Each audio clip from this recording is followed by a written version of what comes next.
ఏంటిదంటే కొన్ని వందల వేల సంవత్సరాల నుంచి మన పైన అనేక దాడులు జరిగినాయి. ఒకటి కాకపోతే ఒకడు వచ్చిండు, కొట్టిండు పోయిండు, కొట్టిండు పోయిండు, కొట్టిండు పోయిండు.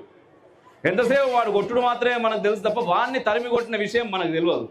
వాడిని తరిమి కొట్టకపోతే మనం ఈరోజు ఇక్కడ ఈ హైందవ సమ్మేళనం జరుపుకుంటుండే కాదు.